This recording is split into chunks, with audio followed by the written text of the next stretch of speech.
네, 오늘 보실 말씀은 여호수아서 20장 1절부터 9절까지 말씀입니다. 우리 다 같이 일어나셔서 화면에 나온 말씀 한 절씩 교독하겠습니다.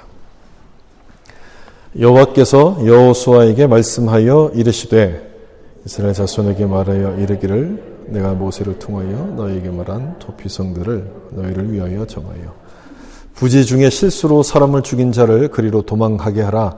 이는 너희를 위해 피의 보복자를 피할 곳이니라. 성읍들 중에 하나에 도피하는 자는 그 성읍에 들어가는 문 어귀에 서서 그 성읍의 장로들의 귀에 자기의 사건을 말할 것이요 그들은 그를 성읍에 받아들여 한 곳을 주어 자기들 중에 거주하게 하고 피의 보복자가 그의 뒤를 따라온다 할지라도 그들은 그 살인자를 그의 손에 내주지 말지니 이는 본래 미워함이 없이 부지 중에 그의 이웃을 죽였습니다. 회중 앞에 서서 재판을 받기까지 또는 그 당시 대제사장이 죽기까지 그 성읍에 거주하다가 그 후에 그 살인자는 그 성읍 곧 자기가 도망하여 나온 자기 성읍 자기 집으로 돌아갈지니라. 이에 그들이 납달리의 산지의 갈릴리 게데스와 에브라임 산지의 세겜과 유다 산지의 기럇 아르바 곧 헤브론과 여리고 동쪽 요단 저쪽 르우벤 지파 중에서 평지 광야의 베셀과 갓 지파 중에서 길르앗 라못과 므낫세 지파 중에서 바산 같이 읽겠습니다. 이는 곧 이스라엘 모든 자손과 그들 중에 거류하는 거류민을 위하여 선정된 성읍들로서 누구든지 부지 중에 살인한 자가 그리로 도망하여 그가 회중 앞에 설 때까지 피의 보복자의 손에 죽지 아니하게 하기 위함이라. 아멘. 우리 말씀에 은혜 받으서 인사하면서 앉겠습니다.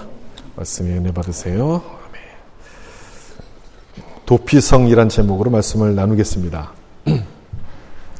사람들이 많이 모여 살면 많은 여러 가지 문제와 사건들이 벌어지게 되죠. 그리고 그 사건을 해결하는 것도 보통 일이 아닙니다. 그래서 만들어지게 된 것이 법이고 규율, 규칙들이 만들어지게 되죠. 법이 없으면 이 세상은 무법천지가 될 겁니다. 케이어스 상태가 되겠죠. 하지만 법이 있다고 해서 억울한 일이 사라지는 것이냐 또는 공의가 세워지는 것이냐 또 그런 것도 아닙니다. 법보다 주먹이 가깝다 이런 말이 나오게 된 것은 법이 모든 문제를 다 해결해 줄 수 없기 때문에 나온 말이죠. 그 법으로는 나의 억울함을 해결되지 않기 때문에 이 세상에는 복수가 끊임없이 반복이 됩니다. 개인 간에도 마찬가지고 집단 간에도 마찬가지죠.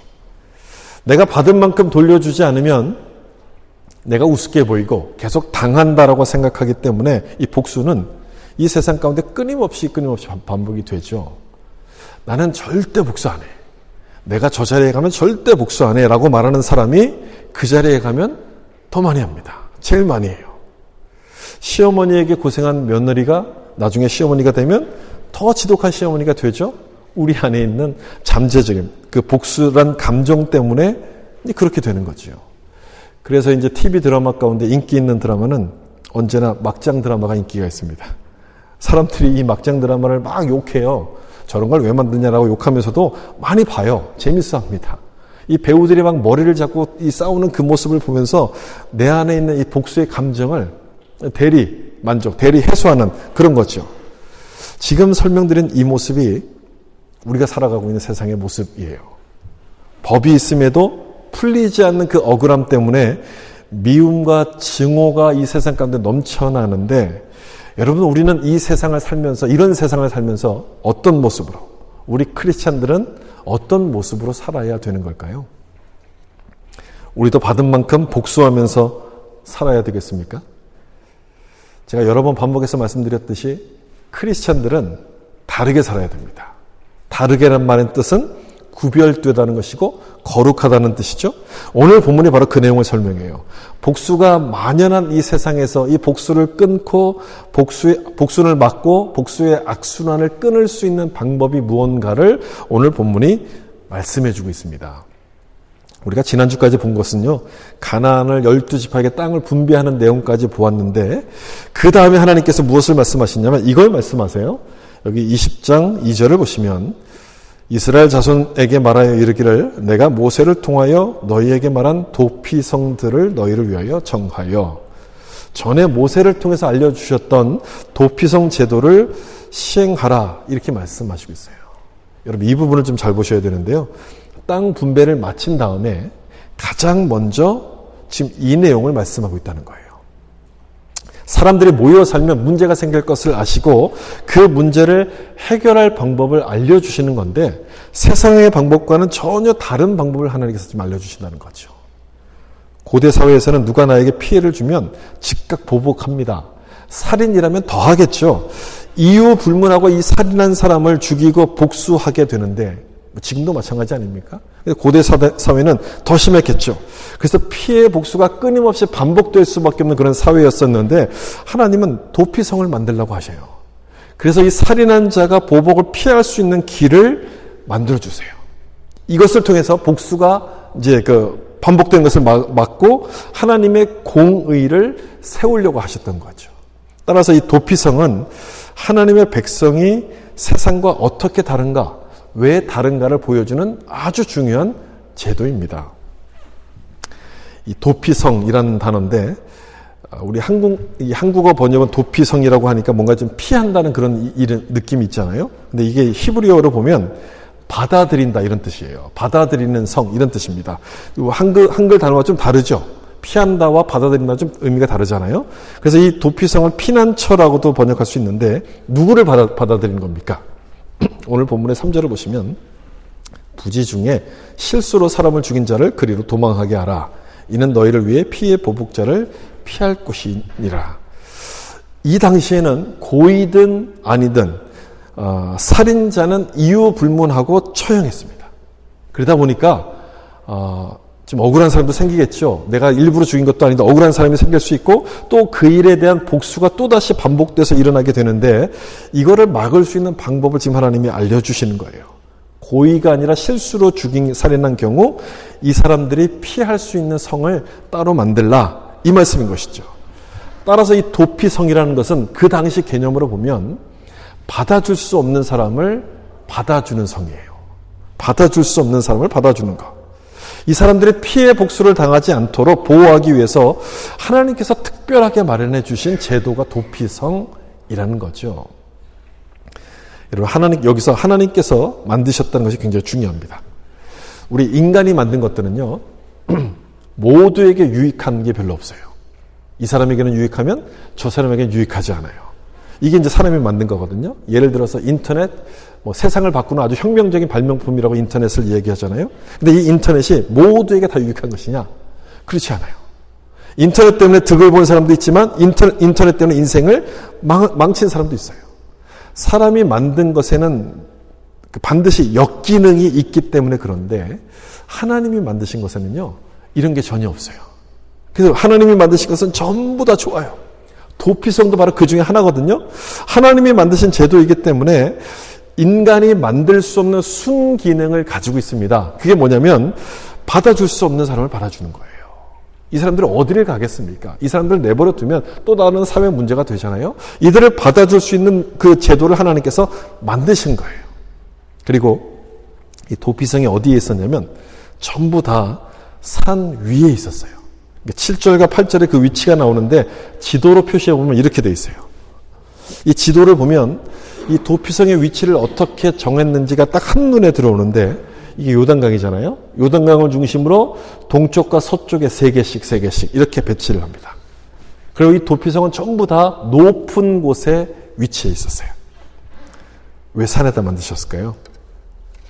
잘 보이라고. 쉽게 찾으라고. 그래서 산 위에 딱 두신 거예요. 멀리서도 잘 보이잖아요. 여러분 도피성을 찾는 사람들은 어떤 사람들입니까? 실수로 살인한 사람이거든요. 계획살인이 아니라, 계획살인이라면 자기가 도망갈 길까지 다 준비해 두겠죠. 근데 실수로 사람을 죽이면 얼마나 당황되겠어요. 당황스러우면 보이던 것도 잘 안 보이잖아요. 그래서 빨리 찾으라고 이 산 위에 높은 곳에 둔 거예요. 저기 있으면 잘 보이잖아요. 어디 있는지 잘 보이니까. 그리고 이 도피성을 둔 장소가 사람들이 잘 모르는 시골에다 둔 게 아니고 모든 사람이 다 아는 장소에다 이 도피성을 딱 뒀어요.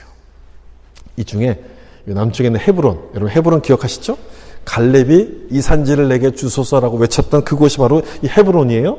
그리고 그 위에 있는 여기 세겜 세겜은 아브라함이 처음으로 제단을 쌓았던 곳이기 때문에 이스라엘 백성들에게는 모두가 다 알고 있는 곳이에요.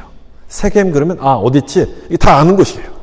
이렇게 모두가 알고 있는 곳으로 도피성을 정하셨고, 또 중요한 것은 뭐냐면 이 도피성으로 가는 도로를 만들어 놓으라고 하나님 그렇게 말씀하세요. 연결되는 도로를 닦아 놓으라 이렇게 말씀하세요. 성경학자들이 그래서 이 도피성에 연결된 도로의 폭이 얼마나 될까를 조사해 봤는데 한 14m 정도 크기로 됐을 거라고 추정합니다. 지금으로 하면 한 3차선 정도가 되는 거리예요. 여러분, 밴쿠버의 도로, 웬만한 도로는 그 양쪽을 합쳐서 2차선 정도밖에 되지 않습니까? 않지 않습니까? 이것보다도 훨씬 더 크게 만들었다는 거예요. 왜 크게 만들었을까요? 빨리 도망가라고, 그 안으로. 빨리 들어가라고 길을 이렇게 잘 닦아놓은 거예요. 동서로 이렇게 3개씩 이렇게 만들어 놨는데 이 위치를 보면요. 가나안 땅 어디에 있든지 하루면 도착할 수 있는 곳에 도피성이 있었어요. 하루면.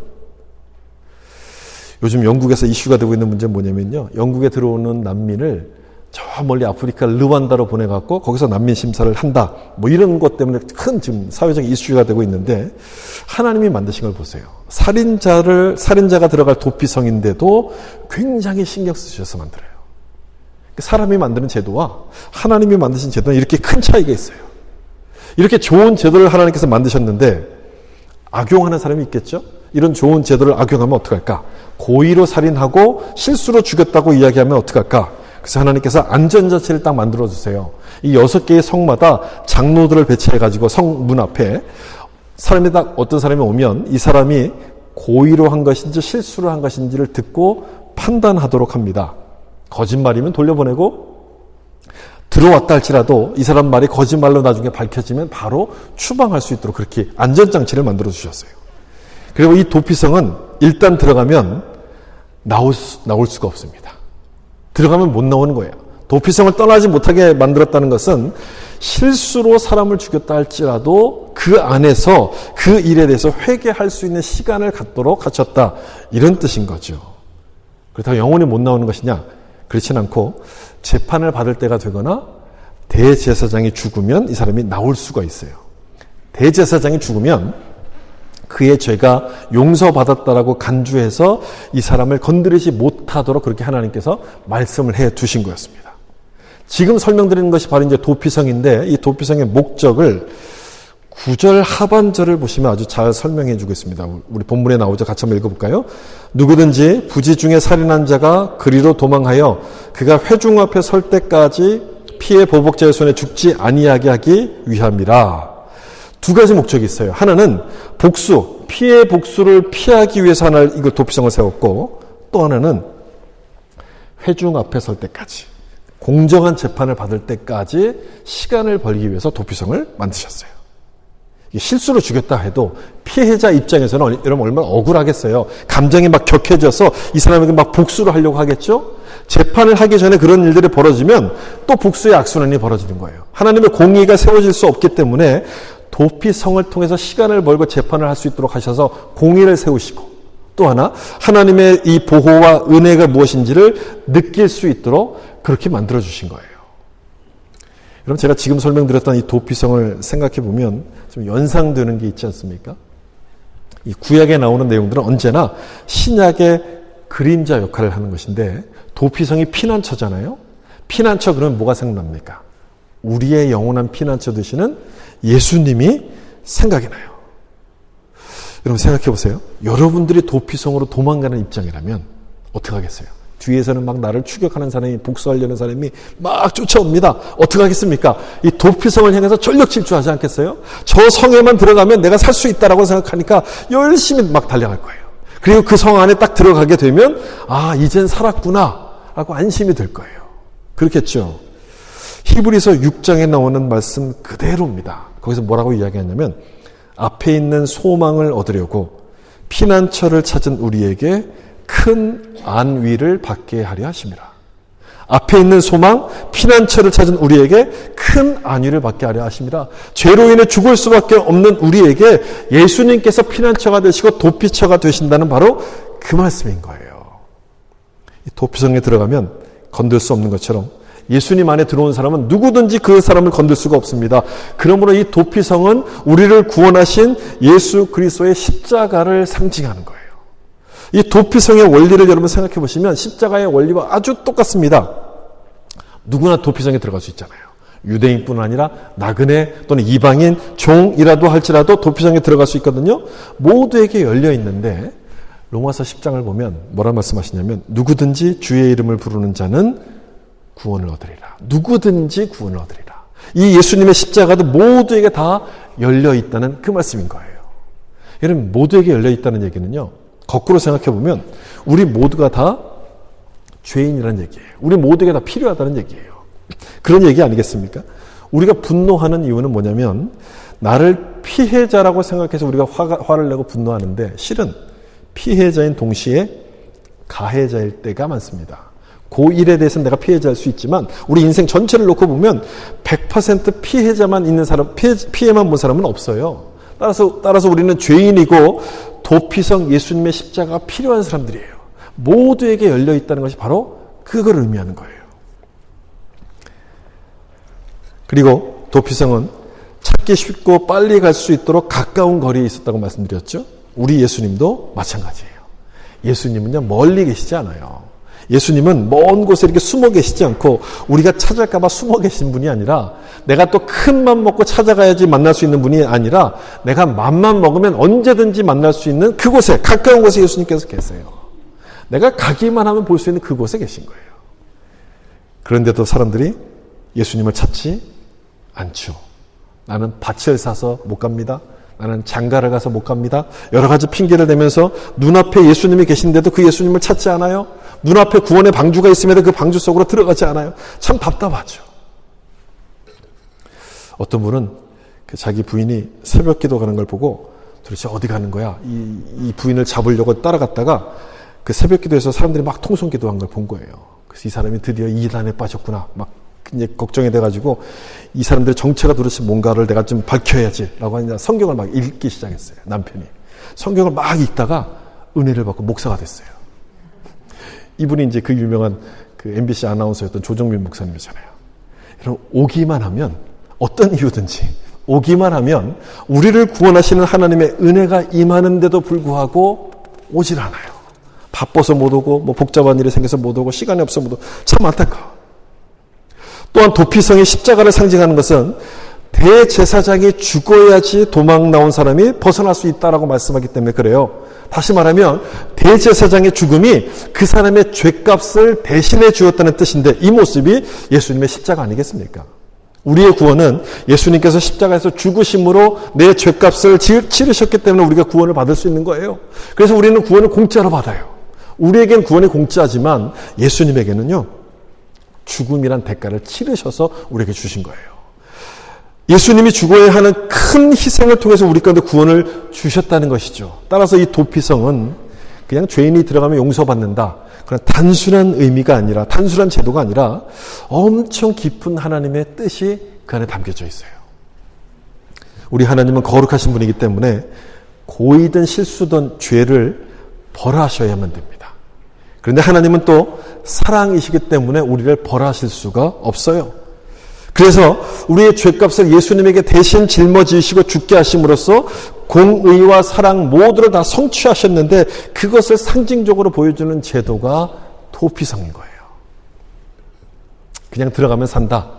이런 의미가 아니라 하나님의 공의와 사랑 두 가지를 다 성취하시기 위해서 예수님을 죽게 하셔서 우리를 살게 하셨다는, 우리를 구원받게 하셨다는 하나님의 은혜를 상징하는 제도가 도피성이라는 거예요. 결정적인 차이는 뭐냐? 도피성은 실수로 살인한 사람만 들어가는 것이지만 예수님의 십자가는 고이든 실수든 누구든지 이 예수님의 십자가를 믿을 수 있다는 것이 결정적인 차이죠.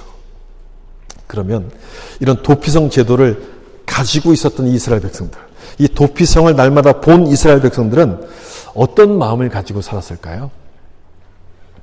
누구든지 도피성에 들어갈 수 있다는 것은 거꾸로 말하면 모두가 다 죄인이란 뜻이라고 제가 설명드린 것처럼 나도 언젠간 저기에 들어갈지도 몰라. 이런 생각을 가졌겠죠. 나도 언제든지 그럴 수 있다는 사실을 깨닫고 다른 사람을 정죄하기보다는 그들의 잘못을 용서하면서 살지 않았겠습니까? 이 도피성을 보면서 아마 그런 생각들을 가졌을 거예요. 십자가가 용서를 상징하는 것처럼 이 도피성은 우리에게 용서와 사랑을 가르쳐주는 제도예요. 용서와 사랑. 이 용서와 사랑은 동전의 양면과도 같은 것이죠. 용서하려면 사랑해야 돼요. 또 반대로 사랑하면 용서할 수 있어요. 근데 우리는 뭐라고 이야기하냐면 사랑하지만 용서할 수 없어 이런 얘기를 해요. 그런 말 자주 쓰죠. 사랑하지만 용서할 수 없어. 여러분 그 말의 의미는 뭐냐면 사랑하지 않는다는 거예요. 사랑하면 용서하게 되거든요. 용서하지 못한다는 건 사랑하지 않는다는 거예요. 그럼 왜 용서를 못하고 이런 말을 할까? 용서가 너무너무 어려워서 그래요. 우리에게는. 우리 마음속에는요. 용서해야 될 이유보다 용서하지 말아야 될 이유가 수십 배 많습니다. 수천 배 많아요. 그렇지 않습니까? 저런 인간은 혼이 좀 나야지 정신 차려. 지가 혼내지 않으면 가만두면 더 나쁜 짓을 할 거야. 우리는 그렇게 생각해서 용서를 못하는 거예요. 당한 건 난데 왜 사과도 하지 않는 저 사람은 내가 왜 용서해야 돼? 이런 생각이 머릿속에 꽉 차 있기 때문에 용서가 어려워요.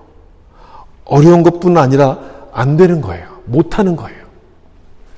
그러면 이렇게 어려운 용서를 왜 하라고 하실까? 우리에게는 불가능과도 같은 이 용서를 왜 하나님은 우리 가운데 하라고 말씀하시는 것일까? 용서로만 복수의 악순환을 끊을 수 있게 돼요. 그래요. 용서로만 이 복수를 막을 수 있다는 거예요. 여러분 이 세상은 인과응보라는 법칙에 의해서 움직이죠. 그래서 우리는 여기에 굉장히 익숙해요. 인과응보. 잘못했으면 벌을 받아야 된다. 이런 생각을 우리는 갖고 있어요. 이 인과응보는 우리 가운데 어떤 또 생각을 주냐면 나는 옳고 저 사람은 틀렸다. 나는 피해자고 저 사람은 가해자다. 이렇게 양분하도록 만듭니다.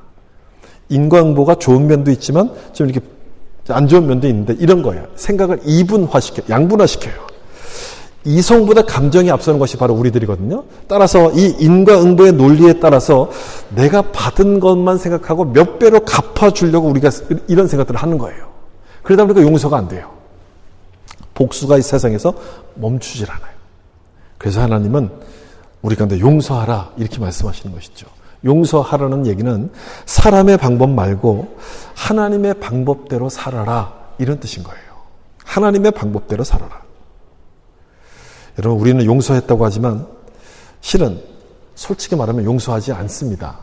속에다 이렇게 담아두는 거예요. 말을 안 하는 것뿐이지 속에다 이렇게 꾹 담아둬요. 그러다가 화가 나면 옛날에 담아뒀던 것까지 다 꺼내가지고 막 화를 내는 거예요. 나는 이렇게 피해자고 저 사람은 나를 이렇게 괴롭힌 가해자야 이렇게 생각하면서 막 불같이 화를 내요. 그 문제만 갖고 화를 내면 괜찮은데 옛날 것까지 다 꺼내서 화를 내요. 저는 이런 사람들이 우리 주변에 있다는 걸 잘 알아요. 저 가까운 사람도 늘 그러거든요. 이렇게 막 화를 내요. 그래서 어렵지만 용서하라 이렇게 말씀하시는 거죠.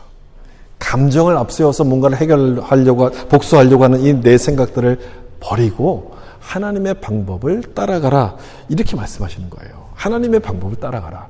그렇게 하면 내가 피해를 받았지만 나도 누군가에게 상처 줬다는 것을 기억하게 돼요. 내 방법을 내려놓고 하나님의 방법을 따르면 내가 피해자인 동시에 가해자라는 것을 깨닫기 시작하는 거예요. 나는 용서를 받아놓고 내가 용서하지 못하는 그 모습이 보이기 시작하는 거예요. 그 모습이 보이게 되면 용서할 마음이 생겨요. 내가 벌하려고 하지 않고 하나님께 이 모든 것들을 맡기게 되는데 그게 바로 용서인 거예요. 하나님께 다 맡기는 거. 하나님께서 심판하실 것을 믿으면 우리가 용서할 수 있게 되고 그러면 이 세상을 살벌하게 만드는 이 복수의 악순환이 여러분 끊어지지 않겠습니까? 이것 때문에 우리 가운데 용서하라 이렇게 말씀하시는 거죠. 제가 오늘 글에서 읽었는데 그 알바니아라는 나라에는 뭐 여기만 그런 게 아니고 그 주변 나라들이 다 그런데 뭐 세르비아 거기 뭐 그런 나라들 발칸반도에 있는 나라들이 다 대부분 다 그런데 여기에는 지금도 가문의 명예를 더럽히면 반드시 복수를 해야 된대요. 이 법이 지금도 살아있대요. 그 복수도 그냥 복수가 아니라 피해 복수를 한대요. 그럼 막 집안끼리 서로 죽이고 이제 죽이는 이런 보복전이 벌어지게 되는데 이때 여기서 죽음을 피하려면 자기 집으로 도망가면 이 사람은 죽일 수가 없대요. 아주 희한한 제도. 오늘 본문에 나오는 말씀과 똑같은 도피성을 아주 모방한 것 같은 그런 제도인 거예요. 그런 법이 있다는 거예요. 그래서 집안과 집안끼리 복수전이 벌어지면 남자들이 막 죽어가니까 엄마들이 자기 아들을 살리려고 밖에 못 나가게 하는 거예요. 근데 이런 아들들이 얼마나 되냐면 알바니아에 10,000명이 넘는데요. 10,000명이. 평생을 집안에 갇혀 사는 거예요.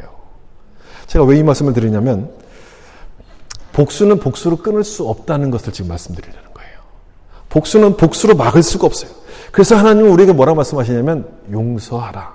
용서가 복수를 막을 수 있다는 거예요. 용서로만 복수를 끝낼 수 있다고 지금 말씀하시는 거예요. 당한 건 난데 왜 내가 참아야 돼? 용서해야 돼? 내게 손해 아닌가라고 생각하면 용서가 안 되는 거죠. 억울하다고 생각하면 절대 용서할 수 없는데 여러분 잘 생각해 보세요. 그렇지가 않아요. 용서할 때 가장 큰 혜택을 보는 사람은 여러분 누굴까요? 누가 가장 큰 혜택을 보냐면 내가 가장 큰 혜택을 봐요. 나. 이 용서란 단어가 이 헬라어로 보면 무슨 뜻이냐면 나를 풀어준다. 이게 용서라는 단어의 뜻이에요. 나를 풀어준다. 그 뜻을 보면 용서를 왜 하라고 하시고 왜 나에게 도움이 되는지를 우리가 알 수 있어요. 나를 풀어준다는 뜻이에요. 여러분 우리가 살다 보면 상처받는 일들이 생기잖아요. 나에게 힘들게 하는 사람들이 생기잖아요. 그러면 그 사람에 대한 미움이 생겨요. 그러면 그때마다 우리는 내 마음속에다 저 사람을 가둬놔요. 내 마음에다 미움의 방을 하나 만들고 저 사람을 딱 이렇게 가둬놔요. 그런 일들을 많이 만나면 만날수록 우리 마음속에는 이 미움의 방이 자꾸 이렇게 많아지기 시작해요. 중요한 것은 뭐냐면 이 마지막 방에 누가 있냐면 내가 있다는 거예요. 내가. 마지막에 내가 있다는 얘기는 내가 나오려면 어떻게 해야 된다는 이야기냐면 앞에 있는 사람들을 풀어줘야지만 내가 나올 수 있다는 거예요. 따라서 이 용서라는 것은요, 남을 좋게 하는 것뿐 아니라 나를 좋게 한다는 거예요. 남을 용서하면 나도 미움의 방에서부터 풀려나서 자유하게 될 수 있다는 거예요. 그래서 용서가 나에게 도움이 되는 거예요. 문제는 뭐냐? 이 용서가 이렇게 좋은 것이면 알겠는데 하나님의 방법이기 때문에 내가 하고 싶어도 내 힘으로는 절대 안 된다는 거예요. 이게 어렵다는 거예요. 그러면 어떻게 해야 되느냐? 하나님의 은혜를 구해야죠. 용서할 수 있는 힘, 용서할 수 있는 은혜를 달라고 하나님의 은혜를 우리가 구해야 되는데 여러분 여기에 아주 중요한 포인트가 있어요. 은혜를 받으면 용서할 힘이 생기기 때문에 용서하려고 노력하기보다 은혜를 받으려고 노력하셔야 돼요. 은혜를 받으려고 노력하셔야 돼요. 혹 아직도 마음속에 용서가 안 돼서 힘들어하시는 분이 계신다면 여러분 그 사람을 용서하기 위해서 여러분 노력하기보다는 나에게 은혜를 달라고 하나님께 열심히 기도해 보세요. 은혜를 받으면 이 용서가 되는 거예요. 도피성 제도가 세상과 다르게 사는 하나님의 백성의 삶을 보여주는 거라고 말씀드렸잖아요. 우리가 은혜를 받고 용서하는 삶을 살기 시작한다면 세상과 다르다는 게 여러분 나타나지 않겠습니까? 그것 때문에 이 용서가 어려운 것이지만 용서하라 이렇게 하나님께서 말씀하시는 거예요. 우리가 용서하는 그 모습을 통해서 미움과 증오가 가득 차 있는 이 세상 가운데 하나님의 사랑과 공의가 흘러갈 수 있도록 어떤 것인지를 보여주라고 우리 가운데 말씀하시는 거예요. 제가 서두에서 땅 분배를 마치고 가장 먼저 한 일이 도피성을 시행하는 거라고 말씀드리지 않았습니까? 그만큼 중요하다는 거예요. 여러분 이제 땅을 분배 받았으니까 그 땅에 들어가서 살아야 되잖아요. 그럼 뭐가 필요하겠습니까? 집을 지어야 돼요. 농사 지을 땅을 준비해야 돼요. 이런 것들이 가장 중요한 것 같은데 이것보다도 도피성을 먼저 만들어라 이렇게 말씀해요. 도피성이 더 중요하다는 거예요. 여러분 이스라엘 백성들은요 하나님의 백성이거든요. 하나님의 백성은요 자기 자신을 위해서 살지 않고 하나님을 위해서 살아가는 사람들이에요. 세상과 다르게 뭔가 구별되게 살아야 되기 때문에 그것을 가장 확실히 보여줄 수 있는 이 도피성을 먼저 만들어라 이렇게 주님께서 말씀하세요. 그래서 세상에서 찾아볼 수 없는 그 공의와 사랑 그리고 은혜가 넘치는 그런 곳을 하나님께서 만들도록 이 도피성을 통해서 우리가 어떻게 다른지를 세상 가운데 보여주라고 그렇게 말씀하시는 거예요. 그래서 저는 오늘 본문을 보면서 이스라엘 백성들이 가장 먼저 도피성을 만들었던 것처럼 우리도 내 삶의 도피성을 만들어야 된다라고 생각합니다. 이것이 오늘 본문이 주는 교훈이라고 생각해요. 도피성 이런 게 있었지. 구약시대에 이런 제도를 줬고 이게 이제 십자가의 은혜를 상징하는 거야. 이렇게 아는 것으로 끝나는 것이 아니라 오늘 본문의 교훈은요. 이때 도피성을 만든 것처럼 내 삶에도 도피성을 만들어야 된다는 것이 오늘 우리에게 주시는 교훈이라는 거예요. 받아줄 수 없는 사람을 받아주는 것이 도피성인 것처럼 내 안에 그런 도피성을 만들어야 된다는 거예요. 나도 가해자인 것을 인정하면 그럴 수 있죠. 저 사람이 죄인이듯이 나도 죄인이라는 것을 인정하면 받아주고 용서할 수 있어요. 우리 주님께서 십자가에서 달려서 나의 모든 죄를 다 용서해 주셨는데 내가 다른 사람의 죄를 용서하지 않는다면 여러분 되는 거겠습니까? 나같이 받아줄 수 없는 사람은 주님께서 받아주셨는데 나는 저 사람을 받아주지 못한다라고 말한다면 여러분 되는 거겠어요? 안 되는 거죠. 뭔가 unfair한 거예요. 불공정한 거예요. 그래서 여러분 마음에 은혜의 도피성을 만드셔서 아무도 받아주지 않는 그 사람들을 여러분들 받아줄 수 있었으면 좋겠어요. 사회가 풍요로워지면 풍요로워질수록 외로움은 더 커져갑니다. 이제 반비례하는 거예요. 개인주의가 강조되면서 고립감이 심해지고요. 말할 사람이 없어서 점점 외로워져요. 모든 것을 다 전화기를 통해서 또 인터넷을 통해서 사람을 만나지 않고 하는 그런 이제 시대로 바뀌어져 가요. 외로움이 점점 더 커져가요. 특별히 이민사회를 살아가는 우리들이 정말 그런 상황 가운데 있지 않습니까? 그런데 누구나 찾아올 수 있는 그런 은혜의 도피성을 여러분 삶에, 여러분 마음에 만든다면 하나님께서 얼마나 기뻐하실까요? 얼마나 기뻐하실까요? 여러분 너무 완벽한 사람이 되려고 노력하지 않았으면 좋겠습니다. 우리는 남의 평가 때문에 내가 완벽해지려고 막 노력을 많이 하잖아요. 근데 완벽을 추구하다 보면 놓치는 게 있어요. 사람이 너무 이렇게 뾰족해져요. 완벽을 추구하다 보면 날카로워져요. 여유가 없어져요. 삭막해져요. 그러면 도피성이 되는 게 아니고 회피성이 돼요. 모두가 다 날 피해요. 제가 많이 해봐서 알아요. 저도 젊었을 때 완벽한 걸 너무 좋아했거든요. 완벽은 해줬는데 사람들이 없는 거예요. 너무 뾰족해지는 거예요. 삭막해지는 거예요. 여유가 없는 거예요. 다 사람들이 나를 회피하는 회피성이 돼요. 제가 이 말을 쓰고 얼마나 재밌어서 혼자 웃었는지 몰라요. 하나님은 도피성이 되라고 말씀하시는데 우리는 자꾸 회피성이 되는 거예요. 세상은 그렇게 한다 할지라도 여러분 우리는 다르게 살아야죠. 다르게 살아야죠. 여러분 가정에도 은혜의 도피성을 좀 만드셔야 되고 여러분이 일하는 그 일터에도 도피성의 은혜가 흘러가도록 그렇게 만드셔야 돼요.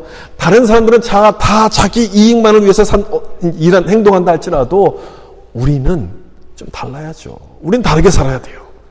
어둠을 밝게 비칠 빛의 성도로서 우리를 불러주셨기 때문에 우리는 그들과 달라야 됩니다. 그들의 연약함, 어리석음들을 우리가 이해해주고 받아주고 배려하는 모습을 보여줘야 되는 거예요.